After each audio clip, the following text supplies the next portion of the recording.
the players would wear diapers. The problem with this player was he was very mean and he threw shit at us. I'm talking like chucked chips at us when he lost. Blackjack, and he went to double down, and I was like, you have blackjack, because I was just making sure. Yeah. NFL player on the table, and he kept losing his ass. Welcome back to Changing 100, episode 2. We're getting in. Yes, we're getting in. This episode's going to be about players, the type of players we have. So to start that off, a majority of our players are men. Yeah, majority. Love when women come play and they come for us. Love it. Love them. Love a good women moment. Mm-hmm. I would say at least 95%. I would even go 98. Would you? Okay. I almost said 98, but I was like, let me not push it. I feel like 95 is a solid number. Maybe collectively across all party pits, maybe 95. Yeah, that'd be fair. 95. Yeah. Mm-hmm. That'd be fair. 95% are men. Yeah. Yes. For sure. 95%. I think it's just a gambling thing. Mm-hmm. But the players that you get per game you deal is also different. Yes. So I'm just going to throw out roulette because you don't deal roulette and I deal roulette. I do roulette almost every day. I've dealt roulette almost every day for the past year. And the thing about roulette players is you either come in and you play roulette and you play it heavy, or you're that 21-year-old who's new to Vegas and it's your birthday and you see it in all the movies and all the TV shows because that's the game they always show, right? Yep. The roulette game. And you're a complete idiot and you don't know what you're doing and I'm babysitting you at the table. Yeah. Okay, let's preface this. There's nothing wrong if you don't know how to play. No. Nothing wrong. I love newbies. Me too. When people are like, I've never played, I'm like, sit down. I will help you. Don't be intimidated. Ask me all the questions. I love it. The bad part is when people come up to the table and act like they know what they're doing because they watched movies. And that's frustrating because you're doing it all wrong. You're doing it all wrong. Yes. You're trying to give us money in our hand. We're not. As dealers, not allowed to do we that. are not allowed to exchange anything hand to hand, ever. Not even a high five. Sometimes you might catch us doing a high five. We're not allowed to do that. That's just because we're in the moment. We're like, yeah, and then don't like, oh shit. Immediately you're like, so cool. I wasn't supposed to do that. Yeah, you have to clear your hands. So it's called clearing your hands, and you're showing the camera the proper way I was taught to clear my hands was to clap. And then it's up, down, up. I don't think I was ever taught. I think I was just told to do this. No, so yeah. Maybe I was. The proper way I was told was to clap, and then you go up, down, up. And you're just showing the cameras, and you're showing your supervisors, your pit bosses, and your managers that you have nothing in your hand. So if you high five someone, they don't want there to be like a sleight of hand and they're handing you something or you're handing them an extra chip is what they're worried about. So it's called clearing your hands. So when you see player dealers, like when they come onto a table or they leave a table or they drop money and you see them go like this all the time, you see dealers go like this all the time, they're just clearing their hands for the cameras to show that they don't have anything and they're not doing any type of like tricks or any sleight of hands. Yep. To cheat or do anything like that. Yep, exactly. That's what clearing hands. I probably should have covered that in the last episode. Right, it's okay. That's what we're here for. Yeah. So I'll give you the two types of players for roulette that I'm just gonna boil everybody down to is you come in and you play heavy, or you come in and you have no idea. So the heavy players are the people who come in and they know how to play roulette. They throw their money on the table. They get $1 chips or $5 chips. Every once in a while, I'll get somebody who's playing $25 chips. And they go out and they throw all their money on the board at once. So I have a regular that comes in. Love him. He's super sweet. Great tipper. He comes in. He usually buys in like $300 to $500 at a time for his first buy-in. He plays $5 chips. He likes to play the red chips. He doesn't like to play the color chips. Oh, okay. He likes to play the red chips. So he comes in. I push him his money. He puts all of it out on the board on one time. And he's got stacks like this big. He's got like $30-$40 per number. Okay. And then he has just like random $10 Is he doing straight bets. up or is he doing splits, corners? He does He does a little bit of everything. Okay. He does a little bit of everything. He covers a lot, which is why I like him, because in roulette, you want to cover as much as you can your first spin, especially if you're playing the way he plays. Mm-hmm. This is why I want to talk about strategy. I'll try not to get into it. So he comes in. If you hit one of his numbers, so let's say he plays 17. I don't really know what his numbers are. He kind of mixes it up. Number 17, he has 6 chips on it. I hit it. He's getting $1,000 up right away. Which is way more than what he bought in for. So then he's going to take those 6 chips, which are $5 each. So that's $30. Mm-hmm. And he's going to give it to me. That's fucking perfect for me. Yeah.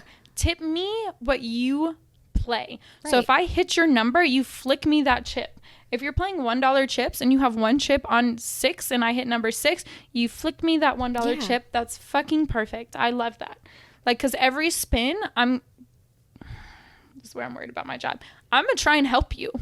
Oh, yeah. No, I feel like that's across dealers who want to make money are going to try and help you. I'm going to try and help you. We're rooting for you. Yeah. I don't know why. I normally hit black numbers. I don't know why. I don't know what it is. I don't know what it is about the wheel. I'm not even trying. I regularly hit black numbers. So if you come up to me and you ask me red or black, I'm going to tell you black. And if I'm spinning and I hit black and you play red, I'm going to look at you and be like, I told you to play black. I told you play one more time. And then when you play black and you hit it, hello, you're going to throw me something. You're welcome. You're welcome. Because I'm telling you what I can do. And I hate when players come to my table and they're like, you hate me and you don't want me. If I could give you all the money in my rack, I would. Exactly. I tell that to my players sometimes. If I could give it all to you, I would. Yes. It's not fun for me to be at a table where I'm taking all your money and you're just constantly buying in and I'm just killing you. Right. It's not fun for you. It's not fun for me. I'm like, God damn, he's fucking a few $100s in or a few $1,000s in. Yeah. Like every time you lose and I kill you, you keep buying in. I'm like, shit. Like, it's not fun. Yep. It's not fun. I don't like it. So for roulette, you're either that all-in player, like my regular that comes in, love him. He's great. He's like an old retired man. He comes in every week. He's so fun. He's just super sweet. He's a super nice man. He always talks to all my players at the table. If he's not playing with me, he always says hi to me. He's great. So now the opposite of that is the freshly 21-year-old that comes in who sees roulette on all the movies on Hollywood and comes in and thinks they know what they're doing. So this is where I'm going to ask you this question because I don't know if it's just our casino or not. Okay. So our table minimum is typically 15. Mm-hmm. So I can give you $1 chips or I can give you 5s. Most people play $1 chips. You have to have $15. So in roulette, there's the inside bet, which is the numbers. Mm-hmm. So it's 0 to 36. 0, 00. We don't have 3 zeros. So it's 0, 00, 1 through 36. Mm-hmm. Those are the inside bets. So that's considered one bet. So you can put $1 on every single number until you hit $15. Then anything that's not a number. So even numbers, odd numbers, black numbers, red numbers, numbers 1 through... Oh, shit. You've been off too long. I just took 2 weeks off. Is it 1 through 15? I have the layout. Is it 1 through 15? Going over there. I can't remember. But there's like the thirds. So there's the thirds. First, thirds. The first 12 numbers, the second 12 numbers, the third 12 numbers. Right. I think it's like 1 through 13 or 14. No, it's the first 12. So it's 1 through 12. Yeah, thirds. So it's 1 through 12. And then 13 through whatever, 13 through 24, and then 25 through 36. Those are all individual bets. So if you want to play red, it has to be 15. If you want to play even, it has to be 15. If you want to play the third 12 numbers, it has to be 15. Mm-hmm. So what you cannot do is you cannot come to my table and put $2 on black, $2 on even, $8 on the numbers, and then however many left on the last 12. Yeah, whatever it is. You can't do that.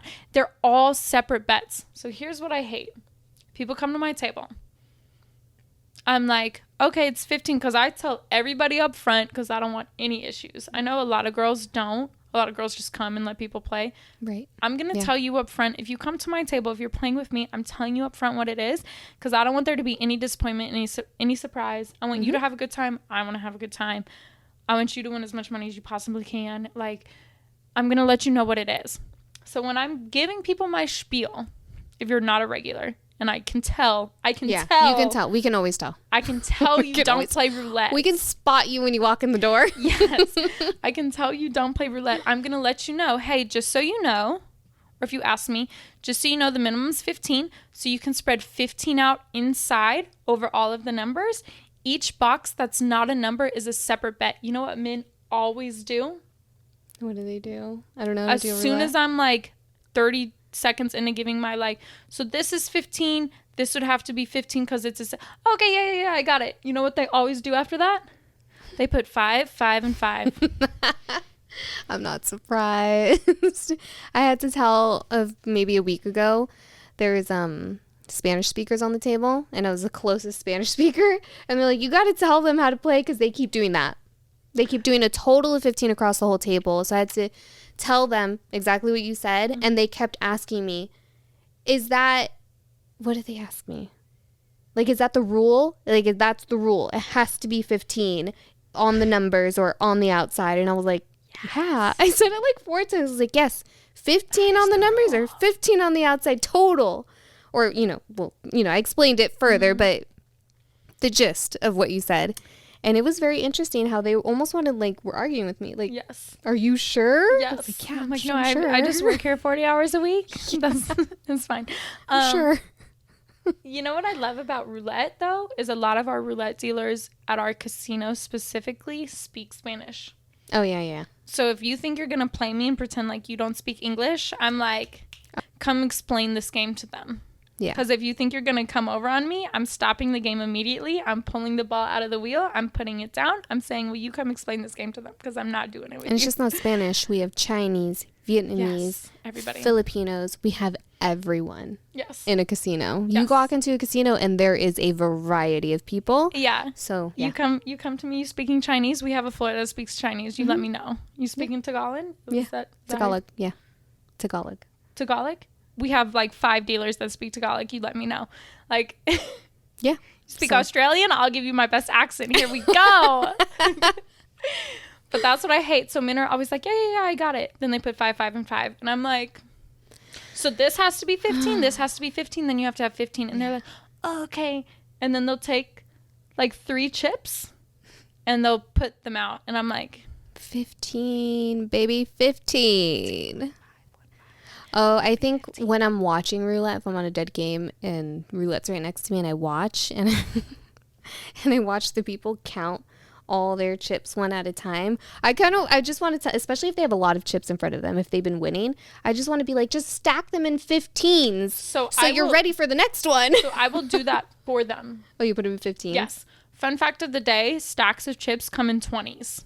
They come in a stack of 20. So instead of being like, 1, 2, 3, 4. Take 5 off the top. You have 15. Yeah, if a dealer gives you a full stack of chips, they're always 20. It's in a stack of 20. So I will do that for people. Like if I can tell right off the bat you don't play roulette, I'm gonna push you your chips and I'm gonna pull them and I'm stacking them in stacks of 15 for you. And you know what they always do? What? You'll love this one. They will take like 5 and place them and then take 3 off another stack and place them and then do like a few more off of one stack and place them. And I'm like, hi, you only have 6. Oh my gosh. And they're like, well, how many am I supposed to have? Oh my 15. God. You're supposed to have 15. I told you 10 times roulette, 15. Roulette is half math, half babysitting. Yeah. I always hear roulette dealers. I always hear you guys say, I'm just babysitting all night. It's half. Yes. And there was a night, I don't know why our manager was in our pit. But for whatever reason, she was watching my table, and I didn't have big players. I didn't have anything crazy happening. I think she was, I don't know. I think she was just doing her rounds. Mm-hmm. But for whatever reason, she was at my table. And this guy, I kid you not, I was like 15. And I was counting him for him. I was like, you have 8. I'm like, I can't even think right now. You need 7 more. You need 7 more. And he put like 2 more out. And I was like, looking around, and I'd be like, okay, 5 more, and he'd put 1 more out, and I was like, am I? Yeah. Oh my gosh, I hate those nights where you're just like, somebody needs to stand next to me so I don't feel crazy. So I'm looking at my floor, and my floor is super cool. We love her. I hope she comes on this podcast. She's amazing. I'm like looking at her, and I'm like, is it me? But I spin my ball. I'm like, I am not waiting for your ass. If you don't put 5 more on this table, I'm gonna stack up all your chips and I'm pushing them back to you because Bye-bye. I have other people playing, and also as a dealer, the casino expects you to keep some type of rhythm with your spins and hands. There's a certain amount of spins you have to do an hour and a certain amount of hands you have to get out an hour depending on the game. They're all different. But yeah, we have to, have to. Right. But have to do so many spins. So if you're slow, if you don't know how to play roulette, I don't do roulette, but I can say that once the ball spins, what is it? You have to the 3 last turns of the ball. Yeah, so it's kind of like you eyeball the ball, and I always give people ample amount of time. So I will spin that ball so fast to give you the most amount of time possible. I feel like typically if I really had to time it, you probably had like another 60 seconds. Like you probably have like a whole nother minute, and that's a fast spin. That's me giving you as much time as possible. But here's the thing though, is if I'm taking too long, here comes my manager coming downstairs from watching the cameras, who's then telling my floor, my pit boss, she's taking too long to spin the ball. And then my pit boss is coming and yelling at me and saying, you need to spin faster. Yeah. And it's happened. Yeah. It's happened.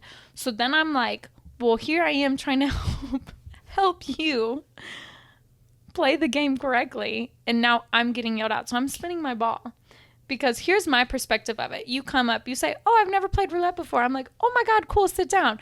Sit down. I go, okay, so here are the rules. It's 15 minimum. This has to be 15. These have to be 15. They're each separate bets. You interrupt me. You say, KKK, I got it. Because this is like at least 50% of the men who have never played roulette before sit at my table. You're like, KKK, I got it. They totally just didn't hear you. You go to play, and it's nothing what I just told you. Since you know, okay, KK, I got it, and you're interrupting my little spiel that I give everyone. And now I have my high roller who comes here. I have my regular who's a great tipper waiting on you. I now have my floor watching me, and possibly my manager upstairs on the cameras being like, why is it taking her 5 minutes to spin the ball? That's a long time in between spins. That is a long time. Spins, 5 minutes. That's a long time. It feels like forever if you're a seasoned player. Yes. Yeah. And I'm giving you the benefit of the doubt because you're like, oh, I've never played. Let me help you. Right? Because I want you to have a good time. I want to have a good time. Everybody has a good time. I'm happy. Love having a good time. So then that happens. So then when I stack up your chips and I push them back to you because I'm like, you have 9 out. I've told you 5 times now. You have to have 15. I spun the ball. I'm waving the table. You can't bet anymore. And now you're pissed and you're asking for my pit boss. Oh, yeah. Bring him over. Yeah. Bring him. Floor. I'm like, Floor. Come here. I need you to tell this player what's up. Because they think they're going to come over and tell you, the floor, the supervisor, about this dealer. My floor is going to go, it's 15. Right. And that's if you're lucky, you'll have a floor go, it's a 15 minimum. And they'll walk away. And then when they're like, well, we'll pull the cameras. I'm like, pull the cameras. Pull them. I'm like, pull the cameras. Because you saw me take your money, explain. You say, okay, I got it. You stack it. I say, you have this many. And I always show the cameras. Yes. But that's me personally. Me too. I'll be like, you need 6 more. Yeah. So the cameras see, I'm telling you that you need 6 more on my table. When you put 3 more out like that, I think we're the same in that way where we have players like that. We're going to make extra sure that we're doing what we have to do. We're showing the cameras. We're, splashing things, doing things the way we're supposed to because we know that player's going to do something stupid like check the cameras. Check the cameras. Like, I had plenty of time. She didn't let me bet. And I'm like, see how fast I spun that ball to give you ample amount of time? I told you 3 times, you need 6 more chips. You need 4 more. As I hold up 3 fingers, you need 4 more chips on my table. Okay, you need 3 more chips on my table. If I'm telling you need 4 more chips and you put 1 and you say, okay, and my ball's already spinning, I'm stacking it up. I'm giving it back to you. Yeah, so if you don't have the minimum on the table, by the time the dealer has to waive off no more bets, if you don't have the minimum, they're taking all of your little chips and they're giving it back to you because you need to have the minimum on the table. And that's for every game. Every game. Roulette, it's different because the dealer really controls the speed of the game. But like I said earlier, your manager's upstairs watching you on the cameras. And if you're not putting out spins in a certain amount of time, they're coming downstairs or they're calling the pit and they're saying, what is she doing? Yeah, as much fun as we are as party pit dealers, we still have all of the same rules that every casino gives us that we have to follow. And we're not going to lose our job for a newbie on the game. So those are my two type of roulette dealers. You got my roulette players. You got the players that come in and they know how to play and they have their strategy and they buy in heavy and they play heavy first spin and they either hit it or they don't and they buy in, because even if you buy in 2 or 3 times, if you hit on that third time, chances are that first spin you hit, you're making your money back. Yeah. So you either have the heavy hitter players that come in and they play roulette and they know what they're doing and they have their numbers that they play every single time and they play heavy and they make their money back and then they keep going. Or you have the newbie frat boys, people who are freshly 21, they see it in the movies and they're like, oh, let's go play this game because it looks easy. You just pick a number and you cross your fingers, which is technically what it is. Yeah. You pick your numbers, you cross your fingers. In layman's terms, yeah. Literally, that's what it is. Win or you don't. So those are my two type of roulette players.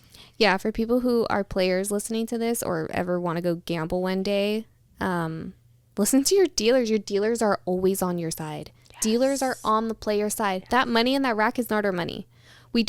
We don't get bonuses if we take more money at the end of the night. We don't get paid more. Oh my gosh, all the time. I'm like, oh, well, you're going to get a good bonus. You just took all my money. And it's just like, that's not how it works. No. The casino does not give a damn about they do give a damn about how much money I take, but that does not then in turn go to my paycheck.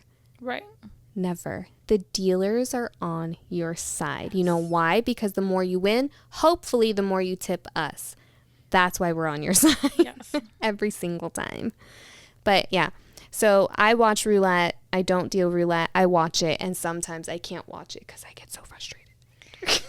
And I'm not even dealing. Yes, roulette is half math, half babysitting. Mm-hmm. That's really what roulette is. How many times do you have to tell people to get off the glass?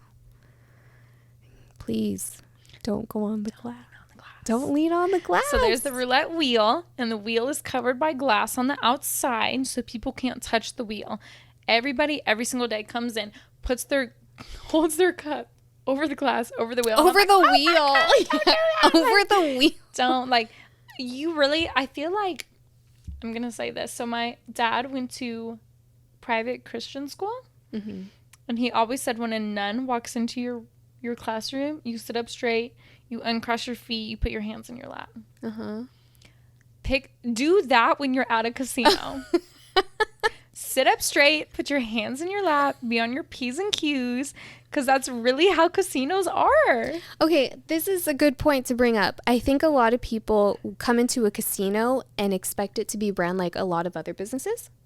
It's not. It's not. It's not. But that's not common sense because a lot of people do expect that. They do. They expect the customer's always right. I'm going to complain to the manager and get my way. Sorry to break it to you. That's not how casinos run. Casinos, very strict. Very strict. When I get players and I can tell they've never been in a casino before or they're not gamblers or they're freshly 21 and I'm constantly like, hey, you can't be on your phone at the table. Hey, your chips can't leave the table. Or card games that you can physically touch the card. You're not allowed to take the cards out of the table. So a lot of times people will grab their cards and then sit back with them because they don't want other people to see them. And I'm like, no, your cards have to stay over the table. And people be like, oh my God, I'm so sorry. I didn't know. I'll be like, no, I know casinos have a lot of rules. There are. But that's the thing about them being compared to other businesses is there are a lot of rules casinos have to follow. They're hard rules. Yes. We cannot bend most of the rules on a casino, in a casino floor. They're just not, it's not going to happen. Right. It's not going to happen. One of them is the cards being off the table. It sounds silly, but that is a hard rule. If you keep taking those cards off of the table, you're going to be asked to get off the game. Yeah, you're going to get kicked out. If you've been told and you don't follow the rule, peace out. You're out. Yeah. Bye. Yeah. I know, for real. Okay, tell us about Baccarat players. Okay, so where I broke in, California, card room, I dealt Baccarat every day. That was the game I dealt most. I was actually a floor on Baccarat because they have floors. Oh. That's how big Baccarat was over there. So it was a very big Baccarat table to where the dealer was sitting and I was sitting as a floor on the other side because they needed help, like actual assistance and changing chips out and stuff like that for players. Oh my goodness. Baccarat players are a different kind of player. They're a different kind of player. I've heard stories. I don't deal Baccarat, but I've heard stories. Very superstitious. Yes. Very superstitious. Typically Asian. That's the demographic that plays Baccarat. For the most part, you definitely get a variety in Vegas, but where I worked back in California, it was 99% Asian people that play the game. And Chinese or Vietnamese was the majority. And I would get cursed out in Vietnamese every day. Could you tell? Oh yeah, I learned so much Vietnamese. I would get cursed out all the time, and we did nothing. Whether I was dealing it or I was the floor on the game, I did nothing. I'm literally just pulling cards out, and no matter what I did, if it was not in the favor of, and then Baccarat's different because you have people on two sides, right? You have people who are playing player or people who are playing banker, so you can't please everybody. Do they get mad at each other? Oh yeah, especially because if it depends on the table. So a lot of people that have been playing for a while on the table and they're all kind of like in sync, and then somebody comes in or somebody wants to break the synchronicity of the game and they want to go, no, this time I think it's banker. Oh my goodness, the superstitious. Yeah, the superstition of the game. Yeah. Okay, so if there's two players at a table and one player's constantly playing banker and one player's constantly playing player, and they're most likely not friends. The banker they hate each other. The banker player switches to player. What does the player do? What do you mean? So if there's two people, yeah, and one of them's player A is playing banker, player B is playing player, and player A switches to player, what does player B do? Oh, it depends. You never know. I never know. Either they will switch. You have a lot of people that are like, oh, and they'll go to banker right away.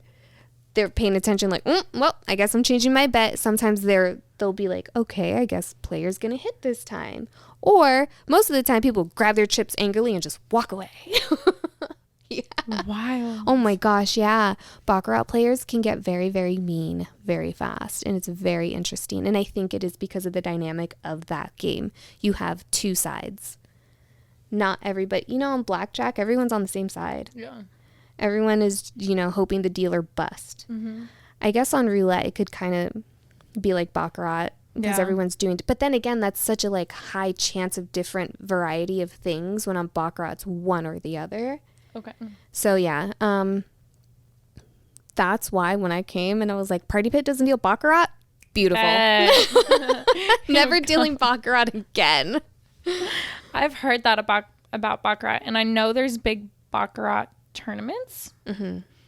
So one of the girls we work with who's dealt for over a decade and has worked in multiple party pits, she told me she dealt a Baccarat tournament once. I've never dealt Baccarat. That sounds terrible. That sounds like torture. And she said the players would wear diapers. Oh no. Because of that, they were that superstitious that if they won't get up. were going so good or something, they wouldn't leave the table to go to the bathroom. So they would wear diapers and they would have food delivered to them at the table. Oh, yeah. And so they would sit and eat food and go to the bathroom in their diaper. Yeah. And I've so I remember she was like, I will never do that again. Because I guess the following year her manager or something asked her to do it. And she was like, hell no. Understandably, because I wouldn't either. I probably would have walked out that day. That would have been the day I lost my job. Oh my God, yeah. I wouldn't. Except I heard about somebody urinating on the table at our property right before I started there. I just heard of this story. So there's two I can think of. There's one at a roulette table that I wasn't at, and then there was me at Texas Hold'em. The one I heard of was at roulette. Yeah. Yeah. Is this one going behind the paywall? We'll get to that.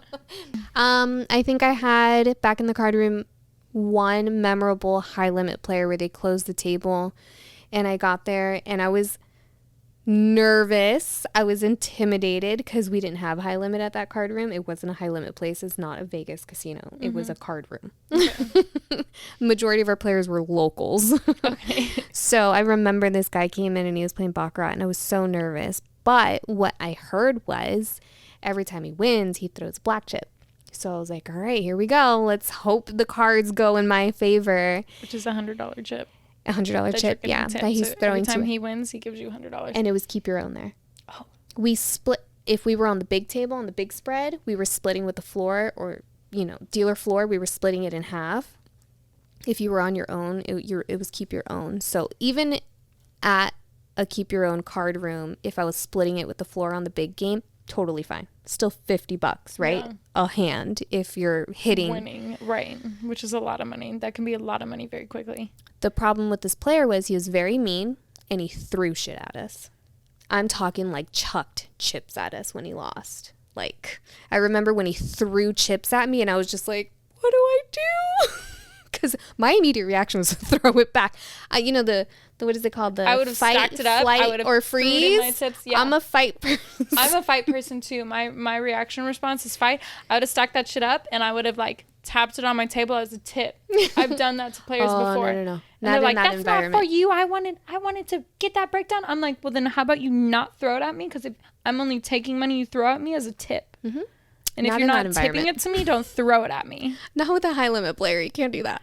Oh, that would have really boiled me. I would have boiled. And if you're coming to Vegas and you want to talk about high limit, when you're a high limit player, you have hundreds of thousands of dollars on the line, if not millions. That's a high limit player. Yeah. You're not a high limit player if you come into the casino with $1,000. So please take your little high limit mentality out of here for $1,000. I'm paying so much money per hand. No, ma'am. We have people who are betting millions. You're not high limit. Okay. All right. Players out there. I'm sorry to break it to you. 500, 1,000, 2,000, 3,000. You're not high limit. Even 5,000 a hand. You're not high limit. You're not. I would say 10 and above. 10 and above. 10 and above, you're high limit. 10,000. Yes. 10,000 and above, you're high limit. Don't come to my roulette table playing $100 a hand. You're like, oh, I spend my whole money every spin. You're like, I just counted out $10,000 for this player the other day that just bought in, or my last down. This guy just, that one table, oh my gosh. Now I'm thinking of the high limit players, which they do come down to our tables and I'm talking like true high limit players come down to our tables every once in a while. And, you know, $50,000 just sitting on the table, and our max is a $2,000 minimum, or a $2,000 max. I was on free bet. And every hand, it was like, can I bet 5,000? Yeah. Can I bet 5,000? Can I bet 5,000? I'm like, no, the max is 2,000. And you're on free bet. What are you doing here? Right. Like, why are you here? But yeah. Okay. Anyways. So Baccarat players are difficult overall. Mm-hmm. Same thing with Pai Gow. Pai Gow is a very interesting game. Pai Gow's a lot more fun because, again, there's only one side. Everyone's going against the dealer. But Pai Gow can also get a little sketch. It's almost the same type of player that plays Baccarat. Oh, that's interesting to me because everybody I know who deals Pai Gow, I feel like Pai Gow is known in the industry as the drinking game.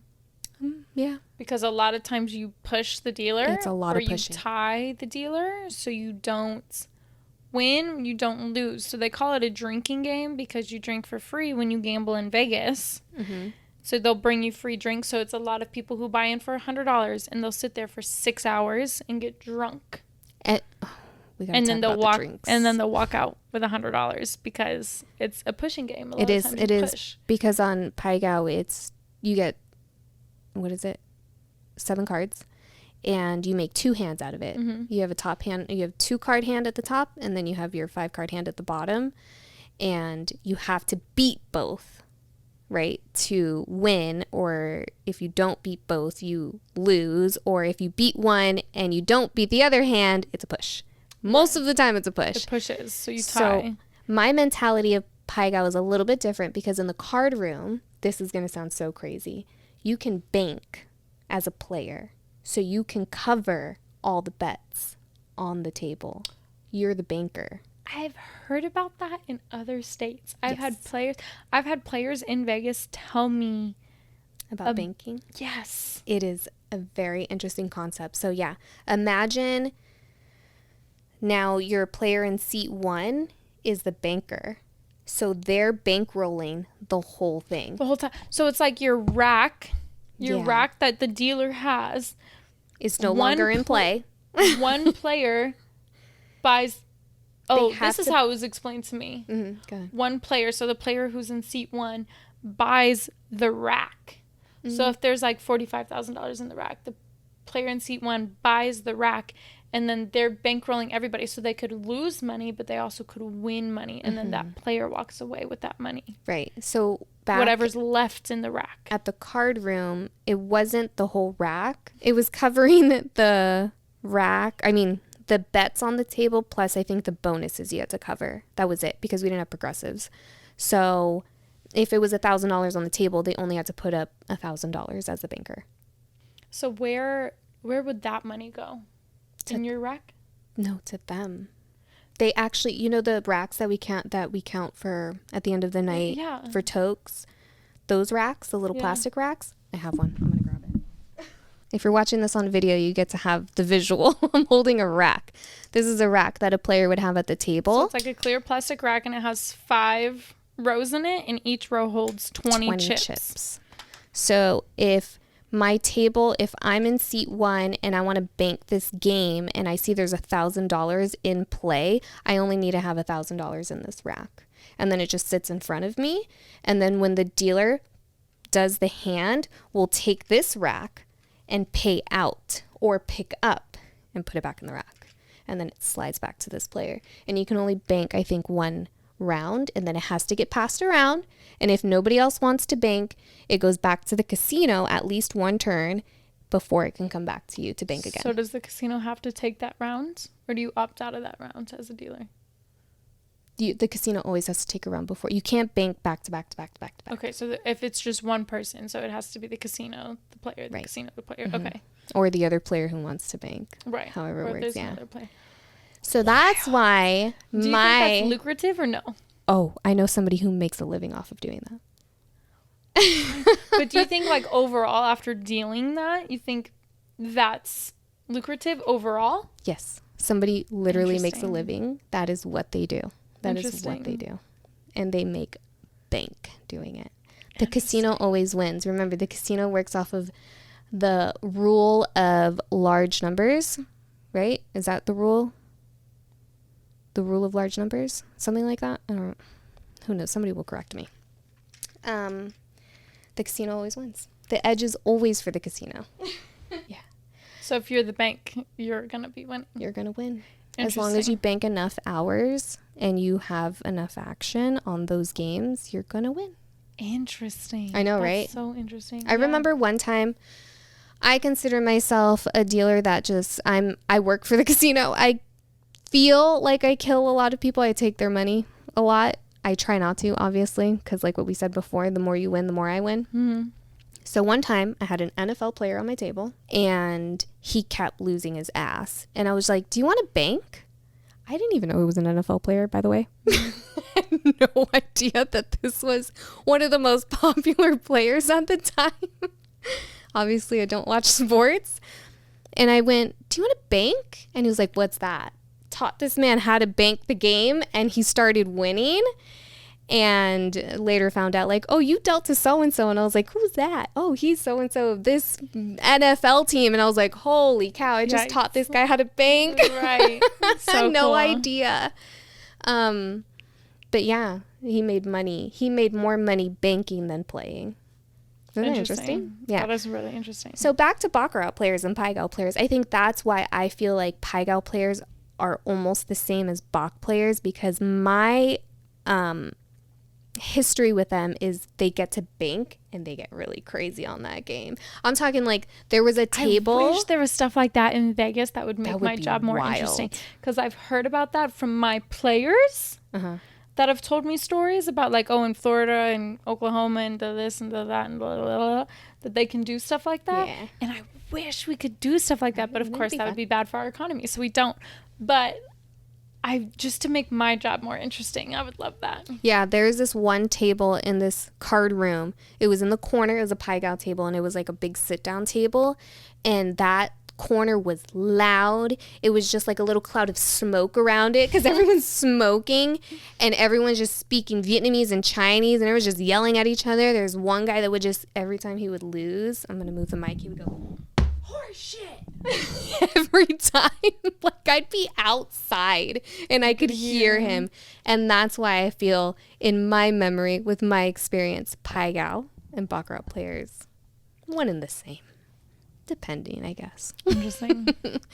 Yeah, players. Right. So the other game that we have at our casino, that's the majority of our party pit, is Blackjack. Blackjack. Most of it's Blackjack. And I feel like Blackjack players are a little mix of everything. A little, yeah. You got your superstitious ones. You got the ones that are pure strategy. You have the freshly 21s that have never gambled before that sit down at the table. You have the ones that just they always think the game is rigged. Yes, I think the game is rigged. You have ones that don't give a fuck and they're like, I'm hitting my 17 and I don't care. And they just play. Like, you just have a mix of everything at Blackjack. Yeah, I love those people who I go 17 and I go straight to pass them, right? I don't even wait for the hand signal because I'm like 17 and they're like, no, hit. And I'm like 17? 17. You want to hit 17. I have a 6. Even worse, right? This is what we'll have to talk about, the strategy. Yeah, we have to have a strategy episode. There's basic strategy for Blackjack that's supposed to be... You're supposed to have the edge, yeah. You're supposed to have the edge on it, yeah. The edge over the house. Mm-hmm. It's all statistics. But yeah, I love those players who do random stuff like that. I have yet to have somebody double down on a Blackjack. Have you had that before? I have, but a single deck.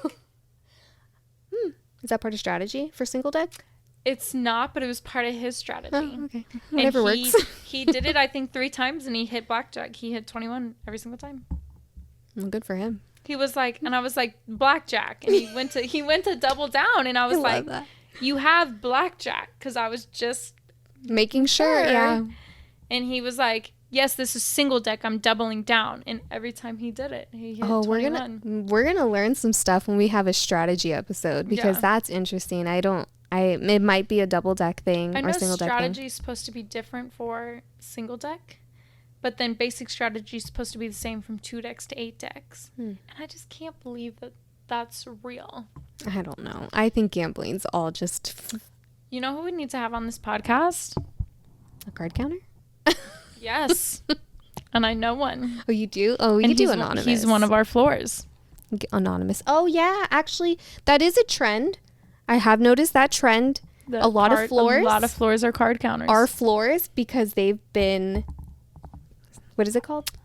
Exiled? I don't want to say exiled, but they've been caught cheating in the casino. Yeah. And when you fill out an application in Vegas, you have to say, have you ever been... What is it? It's not convicted. Accused of a crime. Oh, yeah. And then the next question is, have you ever been convicted of a crime? And a lot of them will put, yes, I've been accused. And no, I've never been convicted. Because a lot of the times they don't get convicted. 86. And that's why they can get... 86, right? 86, yeah. I think that's what it is. 86 is when you get banned from a property. And a lot of floors. And that's supposed to be an old mob term. 86. Oh, really? Because when you're driving on a dirt road... Hey everyone, I'm sliding in here to say that this is the end of episode 2. We ended up talking a lot about players, so episode 2 is going to be a 2-parter. I hope you enjoyed the episode. Remember to tip your dealers, tip your cocktail waitresses, and don't walk through the pit.